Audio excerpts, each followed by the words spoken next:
right, is Mary here? She is. Okay, our next speaker is near and dear to our hearts. It's Mary Fisher Bornstein. She's from, obviously, the Gathering Place. She's a social worker, and she's going to talk to us about coping. Thank you. Thank you.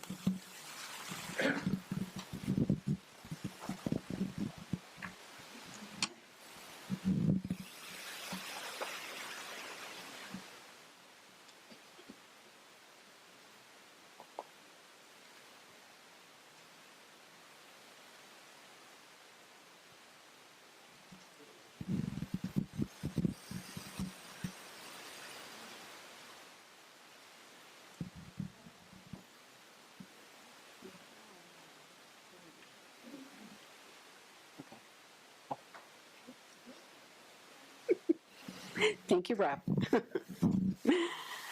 Hi, everyone. I realize that we have been here for a long time today. And so my presentation is fairly short, and then I'm going to actually have us get up and do a couple little Tai Chi exercises. And then we're going to have Stephanie and Stephen talk about diet and exercise, and don't leave for that because that is going to be, don't leave before that, that's going to be really great. So I think Dr. DeWitt-Foy talked a little about stress. She mentioned depression. She mentions anxiety. And I'm going to mention all of those too. Okay. So managing emotions. There are only 2 times I feel stress, day and night. Does that sound familiar? Some of the doctors this morning talked a little about this, making decisions.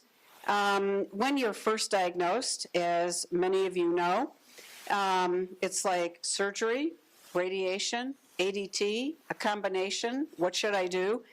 And it can be very, very stress-producing because there's no set path with this particular illness.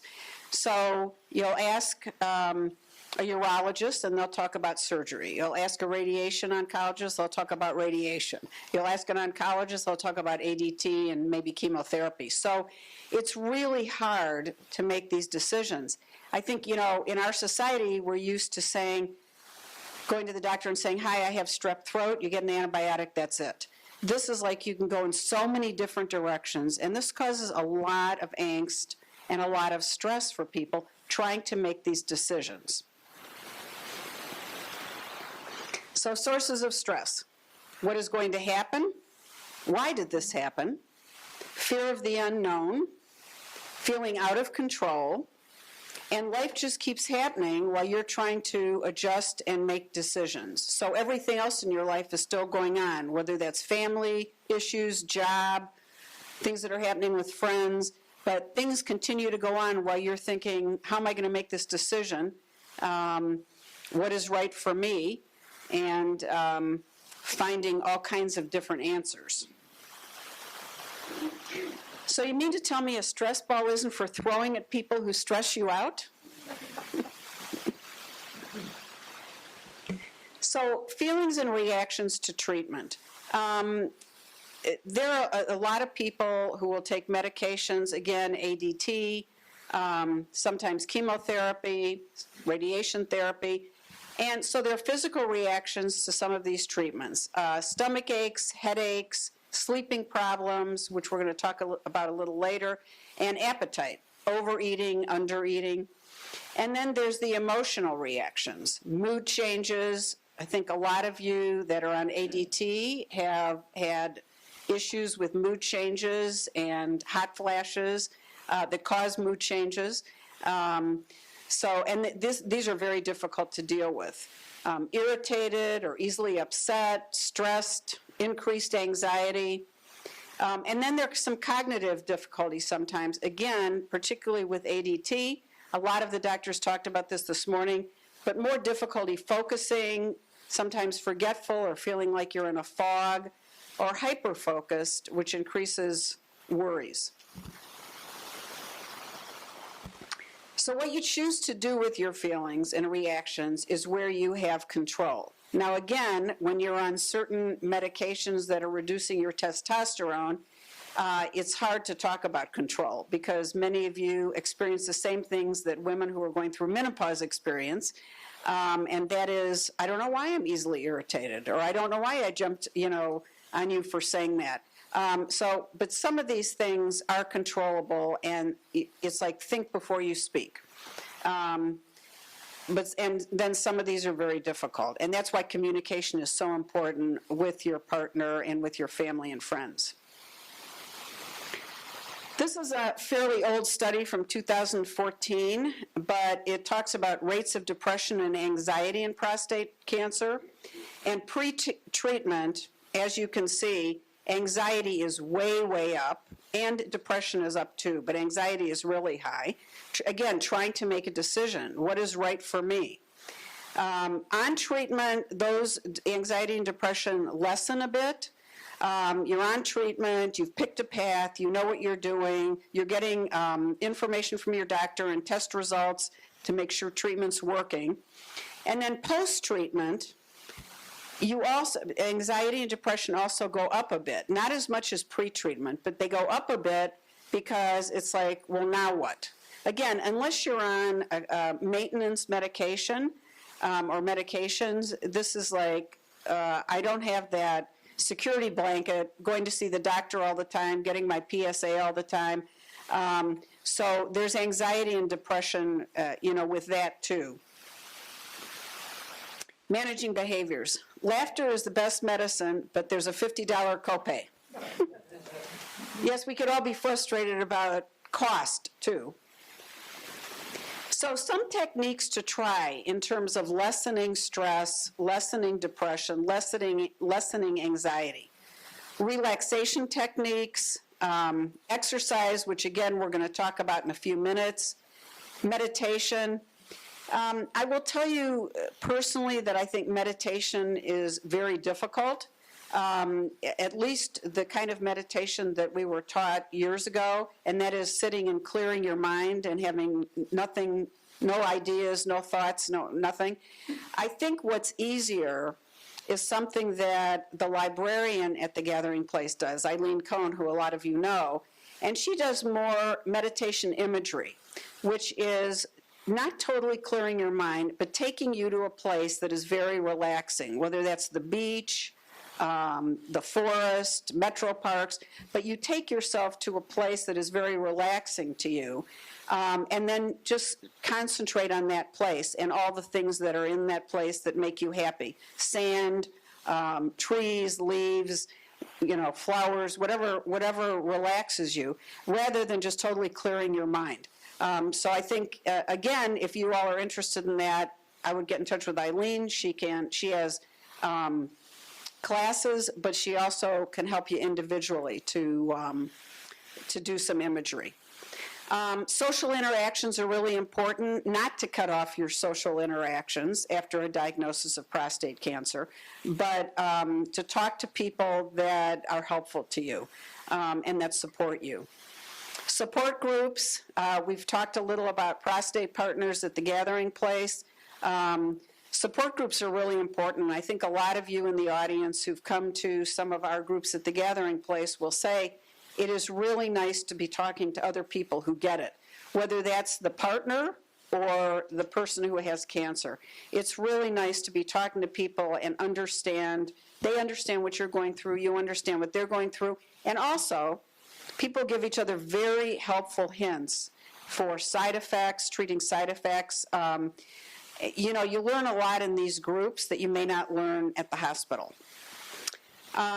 Communication, which I'm going to talk about in a couple minutes. Mindfulness is really staying in the present, and I think that's very difficult for most of us because in our society, we're always thinking about, especially when we're working, we're thinking about, okay, what am I going to do Saturday, and what am I going to do Sunday, and then when's my next vacation? It's really important to stay in the present, and it's very difficult to do that. But practice definitely helps, and really appreciating every day and what every day brings. Progressive muscle relaxation, some of you may have done this before, but it is actually taking muscles and tightening them and then releasing them. people do that from head to foot. So you would, like, for instance, tighten your hand and then release it, and you can do that with all of the muscles in your body.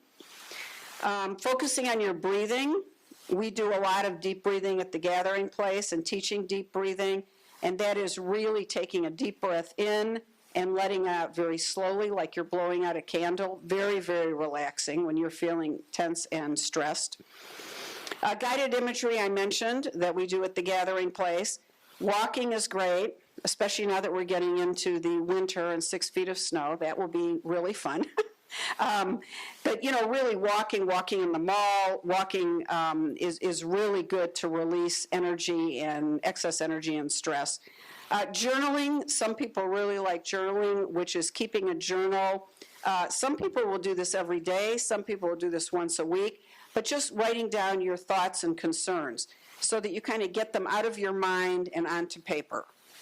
And then hobbies and interests. What kinds of things you're interested in? What kinds of hobbies? Reading, you know, going to different restaurants, trying different food, trying different types of food. I mean, whatever your hobbies are, it's really good to maintain them and maybe even grow new ones.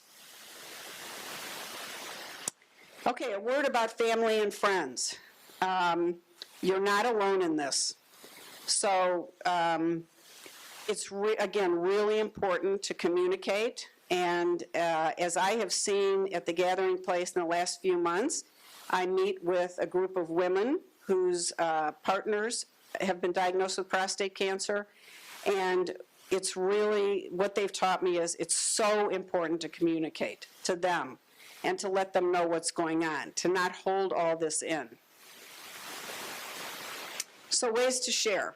Spend some time together researching the illness and the best ways to treat it. Do this together. Make a list of all the things you need to do to support each other through the process. Like, what do you need? What do I need? And try to help each other. Practice relaxation, as we talked about, exercises together. Listen to music. Play cards, a board game. Go for short walks. Work in the garden, not this season, but spring. Work in the garden together. Just different things. And different things that you've done in the past. Don't stop doing those. So a word about intimacy. We just heard a lot about how to treat erectile dysfunction.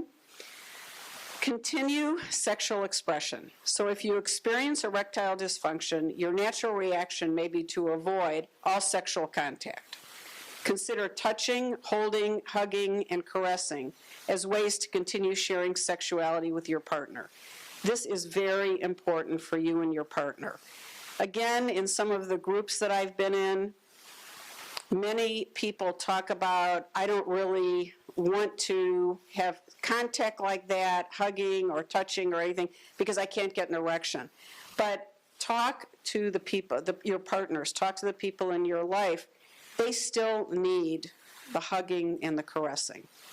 Whether you can get an erection or not is irrelevant. They still want to be hugged, touched, caressed. So talk to each other about that. So fall into good habits. Exercise, again, we're going to have an exercise program in a few minutes, but it can help, exercise can help reduce stress, and I think one of the doctors this morning said this too. It can boost self-esteem. It can cause feelings of happiness because you're letting out endorphins. Again, take a walk. Try a beginner's yoga class. We have yoga at the gathering place. We have Tai Chi. We have Zumba. A lot of those are really important for movement. Keep moving, and again, it releases endorphins, and you end up feeling better. And start your day with stretching. Before you get out of bed in the morning, start stretching the toes, the legs, the arms, the fingers. It helps you get started and get out of bed for the day. Sleep. This is a little tough, but try to go to bed and wake up at the same time every day. Now we're having a time change tonight. Yeah, tonight. So good luck with that. This is really important, to reserve the hour before bed as quiet time. So one of the things that does not help sleep are our phones, our iPads, and our computers. They have blue light in them, which actually stimulates us and keeps us up. It is really important to have no contact with your phone, iPad, or computer at least an hour before you go to bed. I know that is really tough, and I know that a lot of people, when they can't fall asleep, they take a look at their phone or iPad. It is going to, again, stimulate you and keep you up. So really important not to have that stimulation. Keep your bedroom dark, cool, and quiet. Invest in some good bedding. And if you're taking naps, try to limit them to 20 minutes a day. One of the other things about lack of sleep is that people talk about, I can't fall asleep because all kinds of things are going on in my mind. I'm thinking about this and that, especially if you're going to have a doctor's appointment or a test. Or you fall asleep and then you wake up in the middle of the night. And you can't fall back asleep again because your mind is going. One of the things to do is to have a pad of paper and a pen or a pencil next to the bed and to try to write down whatever you're thinking about. Use a flashlight, go into the bathroom and write, but it's really important to get it out of your head and onto a pad of paper, because then your mind says, oh, okay, I can let that go. I can let it go. And this may happen several times a night where you wake up thinking another thought. Again, write it down, because your mind needs to let it go instead of it going over and over and over the same things. The other thing about sleep that a lot of the sleep experts talk about is if you can't fall asleep or you wake up in the middle of the night, give yourself 10 minutes in bed. Now, this is also difficult, but give yourself 10 minutes. You're looking at the clock. It's going 3 o'clock, 3:01, 3:02, 3:03. You're driving yourself crazy to try to force yourself to fall back asleep. So they say 10 minutes in the bed, get up, and go into a different room. So people say, well, I'm waking myself up more. Well, you're already up, and your mind is already going. So go into another room, do some light reading.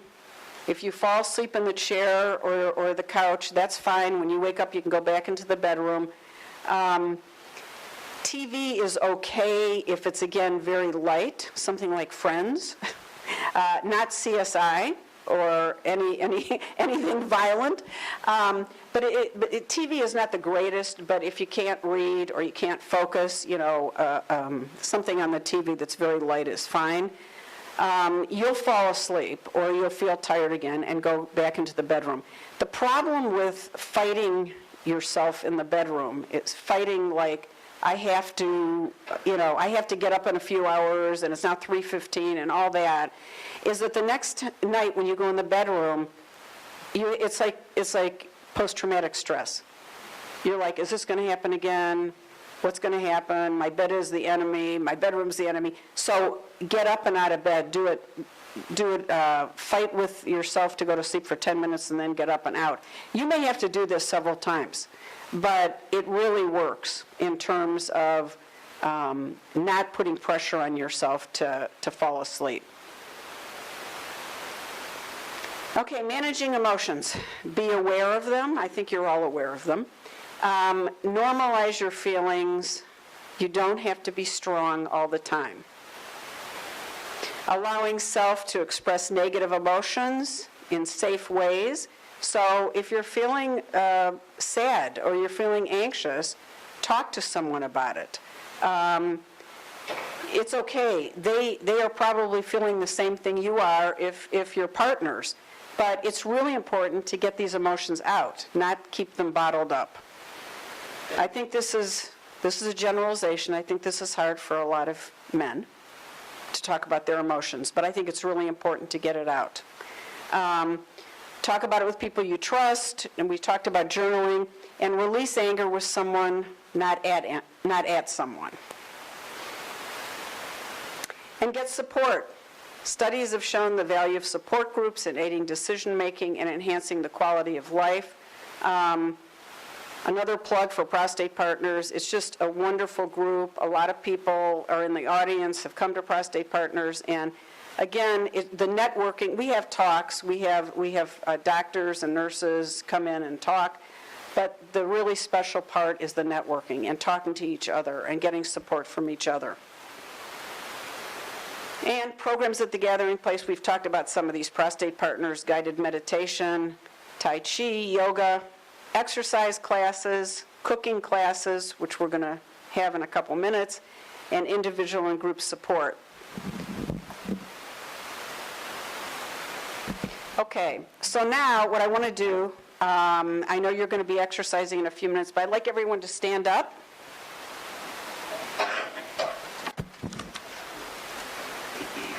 Okay.